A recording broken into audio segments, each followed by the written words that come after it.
তাই হেনো বোলে জাতি গ'ল মানে মৰম হৈ গ'ল খেলি মেলি হৰি নিচনি ছোৱালী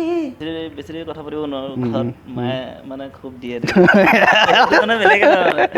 ভালো লাগে কেলা বস্তুটো যে বেয়া নহয় বেয়া শব্দ নহয় শ্লেং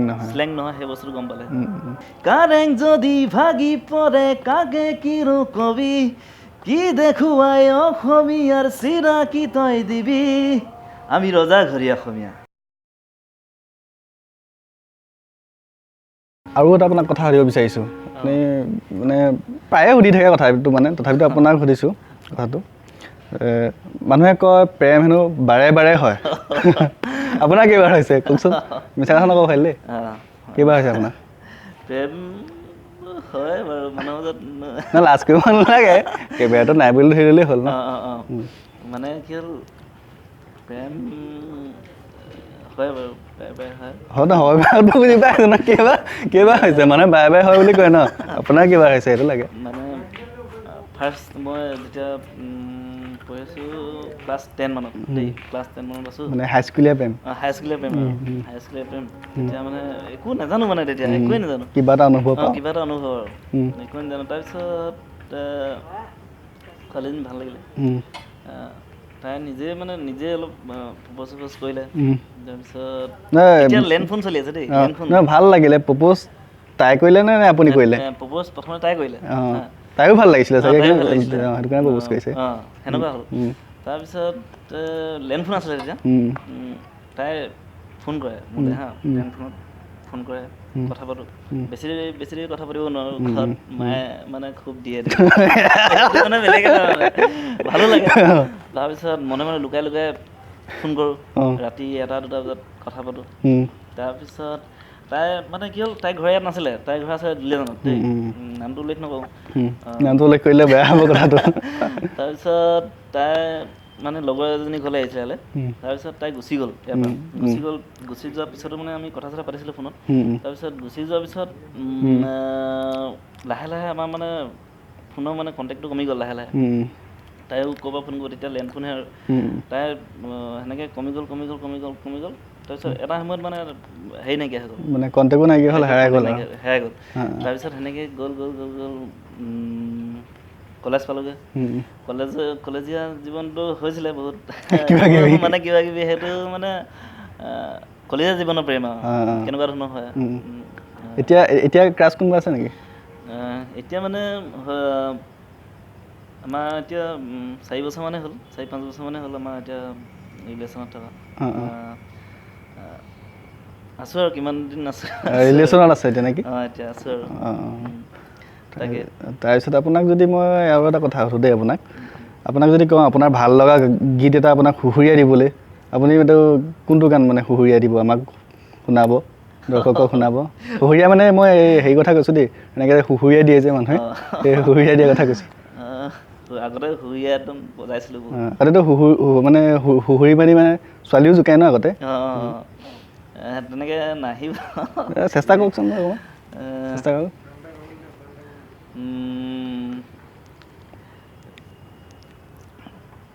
নিজৰ নহ'লেও হ'ব বেলেগৰ কিবা গান এটা ভাল লাগে বোলে সুহুৰিয়াই দিয়ক কিবা মই চেষ্টা কৰকচোন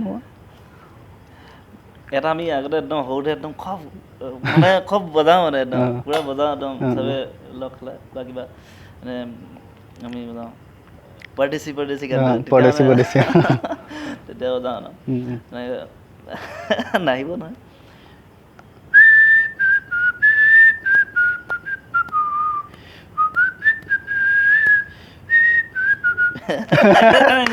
এনেকৈ বজাইছিলোঁ মানে পাইছে হৈছে নতুন এতিয়া কি গীত আহি আছে বিহুটো পাবহি আৰু লাহে লাহে এতিয়া কামবিলাক আৰম্ভ হৈ গৈছে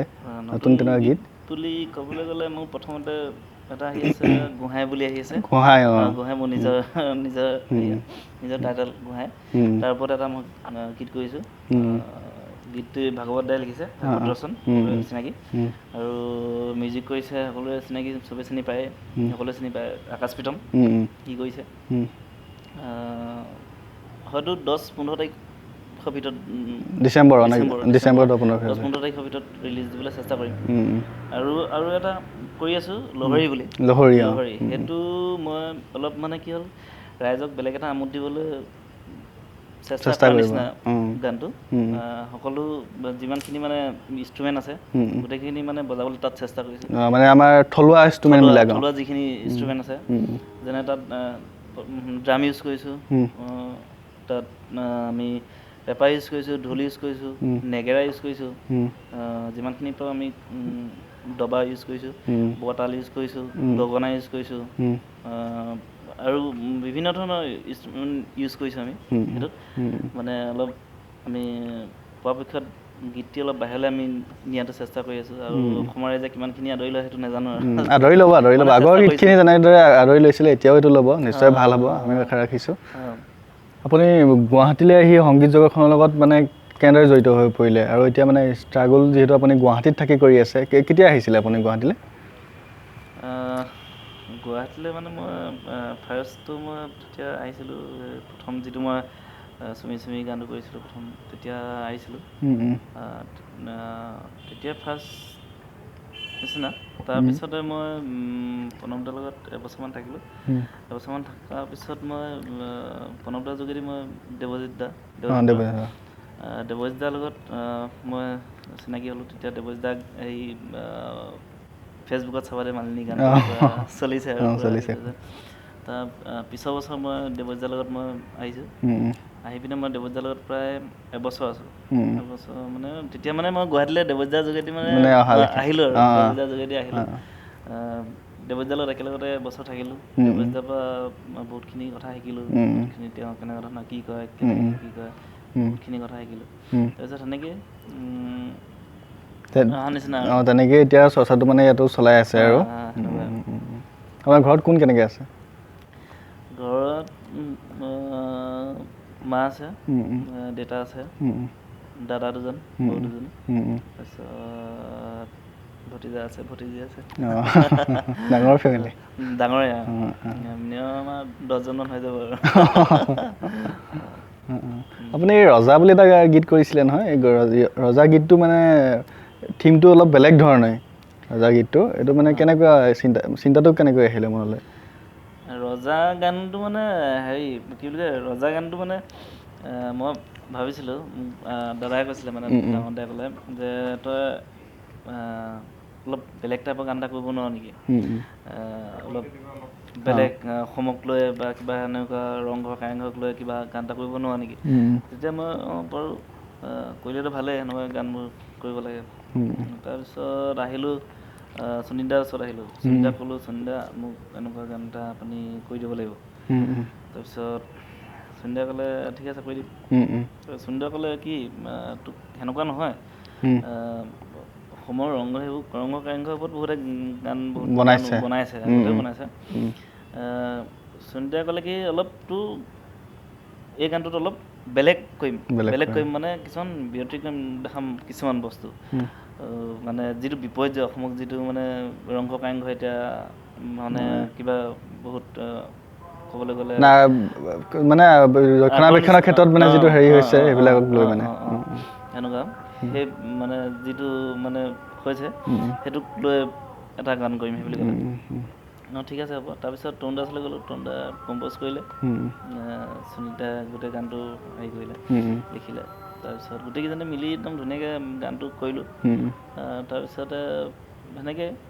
তাৰপিছত তাত এটা শব্দ আমি ভাবলৈ চেষ্টা কৰিছিলোঁ অসমীয়া যিটো আমাৰ মেইন ৱৰ্ড বুলি ক'ব লাগিব শ্লেং ৱৰ্ড বুলি ক'ব লাগিব এতিয়া যিটো আমি কেলা শব্দটো আমি তাত ভাবলৈ চেষ্টা কৰিছিলোঁ আচলতে সেইটো আগতে সেইটো বেলেগ এটা আছিলে কেলা নাছিলে বস্তুটো আচলতে ক্লা আছিলে বস্তুটো ক্লা পৰা কেলা হৈছে আচলতে সেইটো ভুল নহৈছিলে বস্তুটো আচলতে দিম বুলি ভাবিছিলোঁ কিন্তু মানে কিছুমান বহুতে ক'লে নালাগে দিব মানে এটা বিতৰ্কৰ নিচিনা এটা সৃষ্টি হ'ব সেইটো কাৰণে সেইটো নভৰালোঁ মানে গানটো বিচাৰিছিলে সেইটো বস্তু ক্লা বস্তুটো বিচাৰিছিলে মানে দিয়া নহ'ল মানে সেইটো দিয়া নহ'ল আৰু নিদিলে সেনেকুৱা দিয়া নহয়তো গানটো আৰু শুনি ভাল পালেহেঁতেন মানুহে সেনেকুৱা গম পালেহেঁতেন তুমি কেলা বস্তুটো যে বেয়া নহয় বেয়া শব্দ নহয় শ্লেং নহয় সেই বস্তুটো গম পালেহেঁতেন অনুপম নিৰ্বাণৰ এই বিতৰ্কবিলাক যে হৈ থাকে অসমত সঘনাই বেলেগ বেলেগ বিষয়ৰ ওপৰত বিতৰ্ক হৈ থাকে, গানক লৈ হওক বা কেতিয়াবা যদি লিৰিক্সক লৈ হওক বা কেতিয়াবা সুৰক লৈ হওক, বিভিন্ন সময়ত বিভিন্ন বিতৰ্ক হৈ থাকে। আৰু এতিয়া ছিজনটো যিহেতু আহি আছে মানে এতিয়া গানবিলাক ওলাব, এই বিতৰ্ক কিছুমান হৈ থাকে মানে এই বিতৰ্কবিলাকক লৈ মানে কি ক'ব? বিতৰ্ক মানে বিতৰ্ক হোৱাটো ভাল কথা নে বেয়া কথা? বিতৰ্ক হ'ব লাগে নে নালাগে? বিতৰ্ক মানুহে কোনোৱে নিবিচাৰে বিতৰ্ক হওক বুলি, গান এটাত বিতৰ্ক হওক বুলি কোনেও নিবিচাৰে। মানে নভবাকৈ বস্তুটো হৈ যায় কেতিয়াবা, কৰিবলৈ বিচাৰে বেলেগ এটা, এতিয়া হৈ যায় বেলেগ এটা, সেইটো মানে কৰোঁ বুলি নকৰে আচলতে। আমি এই ৰজা গীতটোৰ কথাটো পাতিয়ে আছোঁ, এই ৰজা গীতটো অকণমান গুণগুণাই দিব পাৰি নেকি? ৰজা পাৰি, দৰ্শকসকলেও মানে শুনক। ৰজা ৰজা ভাবোতেই গপচতে থাকোঁতেই ৰংঘৰে জহে কহে আমাৰ চকুৰ আগতেই শিৱদৌলৰ কলচী পৰু পৰু বাগৰি কাৰবাৰো হেমাহি আৰু অনাদৰতে কাৰেং যদি ভাগি পৰে কাকে কিনো কবি কি দেখুৱাই অসমীয়াৰ চিনাকি তই দিবি কাৰেং যদি ভাগি পৰে কাকে কিনো কবি কি দেখুৱাই অসমীয়াৰ চিনাকি তই দিবি আমি ৰজা ঘৰীয়া অসমীয়া। ভাল আছে বাৰু। এতিয়া আপোনাৰ নতুন কেইবাটাও গীত আহি আছে নহয়, লাহৰি আমি পাতিছোঁ এই কথা অলৰেডি, লহৰী আৰু গোহাঁই কথা। এই গোহাঁইটো অকণমান গুণগুণাই দিব নোৱাৰি নেকি? ৰিলিজ হোৱা নাই বাৰু তথাপিতো। গোহাঁইটোকে অলপ হেৰি কৰি দিছোঁ। গোহাঁই লিখোঁ মই উপাধি প্ৰেমত পৰিলোঁ এজনী তাই হেনো বোলে জাতি গ'ল মানে মৰম হৈ গ'ল খেলি মেলি হৰি নিচানি ছোৱালী জনে জনে মোক মাৰিলি কি কৰোঁ কনা কলৈ যাওঁ কনা নোৱাৰোঁ থাকিব এৰি অ' মইনা ৰহিলা হৈ নকৰচোন তেনে মোকে লৈ বৰলা হৈ খাই দিন জীৱন তোৰে নামতে সঁচাকৈ। ভাল লাগিছে গানটো বাৰু। এইটো ৰাইজেও আদৰি লওক গীতটি, গীতটি শুনি ভাল লাগিলে, মোৰ ভাল লাগিলে ব্যক্তিগতভাৱে, ৰাইজেও ভাল পাব চাগে। মন যায়ৰ প্ৰথমটো এপিছডত আজি আমি কথা পাতিলোঁ অসমৰ নৱপ্ৰজন্মৰ জনপ্ৰিয় কণ্ঠশিল্পী অনুপম নিৰ্বাণৰ লগত। দৰ্শকসকল আপোনালোকেও চাগে চাই নিশ্চয় ভাল পালে, আৰু আমাক এই অনুষ্ঠানটোৰ কাৰণে ইমানখিনি সময় দিয়াৰ কাৰণে আপোনালোক ধন্যবাদ থাকিল, আৰু নতুন আহি থকা গানখিনি ৰাইজে আঁকোৱালি লওক সেইটোৱে আমি কামনা কৰিছোঁ। ময়ো ধন্যবাদ দিব বিচাৰিছোঁ ইমানখিনি মানে সুযোগ দিয়াৰ বাবে, মানে মানুহৰ আগত ৰাইজৰ আগত কথা পতাৰ কাৰণে, কথা মোৰ মনৰ কথাখিনি মই দিব পাৰিছোঁ,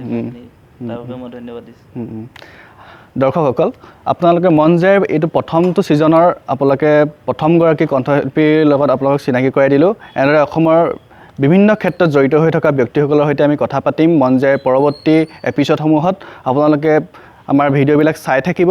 আৰু যদি ভাল পায় লাইক শ্বেয়াৰ কৰি থাকিব, আৰু আজি এই ভিডিঅ'টিৰ পৰা মই ইমানতে সামৰণি মাৰিছোঁ।